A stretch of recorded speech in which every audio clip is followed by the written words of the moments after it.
আরে বাবা, এখানে কি করছে? এখানে দিদুন আর নাতিন, দুই নাতিন মিলে আম চুরি করছে।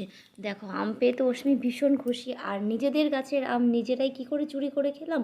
তো ওটা হচ্ছে আমার মেজো জেঠুর বাড়ি আর মেজো জেঠুদের আম গাছ, আর এটা হচ্ছে পাশে আমাদের বাড়ি। তো জেঠু তো মারা গেছে আর জেঠিমা আছে। তো এই আম গাছ থেকে আম পাড়লে জেঠিমা খুব বকাবকি করতো, চিল্লামিল্লি করতো, কিন্তু আমাদের তো আম মাখা খেতে হবে, গরম পড়েছে আর গরমে একটু টক টক না খেলে হয় না। তো অশ্মি অনেক সময় ট্রাই করছিল কিন্তু পারছিল না বলে দিদুন চলে গেছে।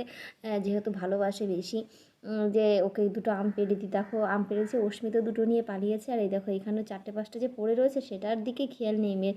মেয়ে দুটো পেয়েই খুশি হয়ে গেছে, চলে গেছে। তো বাদবাকি যে 3টে 4টে পড়েছিল সেটা আমি একটু হাতে কুড়িয়ে নিলাম। আর এই দেখো আমগুলো কত বড় বড় হয়ে গেছে, তাই না? আর এই গাছের আমগুলো না পাকলে দারুণ হয়, মিষ্টি হয়, খেতে খুবই সুন্দর হয়। আর দেখো ঝুড়িতে কতগুলো আম। তো আমি এদিকটা না জানলা দিকটা চলে এসলাম, যে এদিক আর যেটি দেখলে খুব বকাবকি করবে। তো অশ্মি যেহেতু আম মাখা খাবে, ওরই তাড়াটা বেশি, তো তাড়াতাড়ি নিয়ে কলপাড়ে চলে গেছে আম মাখাগুলো ধুতে। সরি আম মাখা বলছি, আম মাখা বলতে বলতে আমারই কেমন লাগছে। আমগুলো ধুতে গেছে। আর ওই দেখো আমার মহারানীও চলে গেছে ওখানে। দিদি যেহেতু জল দিয়ে খেলা মানে আম ধুচ্ছে, ওরও একটু ধুতে হবে, জল ধরা হবে তাহলে। আর আমাদের এই গ্রাম এলাকাটা তো, এটা তো টাউন নয়, এই যে শহর নয় যে ড্রেন থাকবে, তো ড্রেনে ড্রেনে নোংরাগুলো যাবে। তো আমাদের এখানে গ্রাম এলাকা, তো ওই সাইড দিয়ে সবাই নোংরাটা ফেলে দেয়। তো আম ধোয়া এদিকেও হয়ে গেছে। তো এই দেখো চলে যাচ্ছে মেয়ে আমার, কত তারা আম মাখা খাওয়ার জন্য। আর এদিকে সবাই বসে রয়েছে কখন আম মাখা হবে আর কখন আম মাখা খাবো। তো এই দেখো নিয়ে চলে এসেছি। আর এদিকে আমার একটা বোন ছিল, সেই বোনটা আম অলরেডি ছুলতে শুরু করে দিয়েছে। আর এদিকে মা বলছে, দিদি দাদা অতগুলো আম মাখা তো খাবে না, তাও আমাকে দুটো দিয়ে দাও, আমি টক ডাল করি। তো যেটুকু আমরা আম মাখা খাবো সেইটুকু রেখে মাকে বাকিটা দিয়ে দিল। আর এদিকে এই বোনটা আমগুলো ছুলে নিচ্ছে। আর এই বোনটা না খুব সুন্দর আম মাখাতে পারে, মানে মাখামাখি জিনিসটা ও ভালো পারে। মুড়ি মাখা বলো, আম মাখা, মানে যে কোনো একটা টেস্টি জিনিস মাখামাখি ওই ভালো পারে।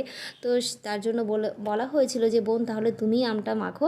তো আমরা সবাই মিলে ওয়েট করছি কখন আম মাখা হবে আর কখন খাবো। আর জানো তো এদিকে আমাদের দেখো কলা পাতা মানে আমগুলো ছোলা হয়ে গেছে। আর আমরা আজকে সবাই প্ল্যান করছি আম মাখিয়ে কলা পাতায় খাবো। তো এদিকে দেখো আমগুলো ফেলে বিচিটা ফেলে না জলে আবার একটু ধুয়ে নেবে, ধুয়ে নিয়ে তারপর আমগুলো পুরো কুচিয়ে মাখা করবে, তাহলে মুখে দেওয়ার সঙ্গে সঙ্গে মিশিয়ে যাবে। তো এইভাবে পুরোটা আম কুচিয়ে নিয়েছিল। আর আমাদের প্ল্যান ছিল আমরা আজকে কলা পাতায় খাবো, কোনো বাটি প্লেট কিছুতে খাবো না, কলা পাতায় খাবো। তো বাড়ির পাশে ছিল ছোট্ট একটা কলা গাছ, তো সেখান থেকে কলা পাতাটা ছিঁড়ে আনা হয়েছিল। আর এই দেখো আমাদের আম মাখাটাও অলরেডি ওখানে রেডি হয়ে গেছে। আর এদিকে আমরা সবাই গোল করে বসে পড়েছি, কিন্তু আমি নেই। আমি এই যে ভিডিও করছি, তো আমাকে কেউ পাত্তাই দিচ্ছে না। আর এখানে দেখো কলা পাতায় প্রসাদ দেওয়া হচ্ছে, সবাইকে এক এক করে প্রসাদ দিচ্ছে। কে কে আছে কতটুকু, মানে পুরো হাতের মাপে মাপে তুলছে, কেউ যেন কম বেশি না পায়। তাহলে কতটা দেখো যার যার মতো, আবার সে একটু নিয়েও নিচ্ছে যে কম হয়েছে কি না। তো যাক, আর লাস্টে না এই আমের এই ঝোলটা মানে জলটা নিয়ে খুব মারামারি বাঁধে আমাদের সবার মধ্যে, কে খাবে জলটা। তো এদিকে দেখো সবাইকে একটু একটু করে দিয়ে দিচ্ছে, কিন্তু আমাকে আর বলছে না যে আসো আসো খেয়ে নাও। আমাকে কেউ দেয়ই জানো তো। ওই যে ভিডিও করছিলাম তো বলছে তুমি শুধু ভিডিওই করো, আমরা খেয়ে নিই।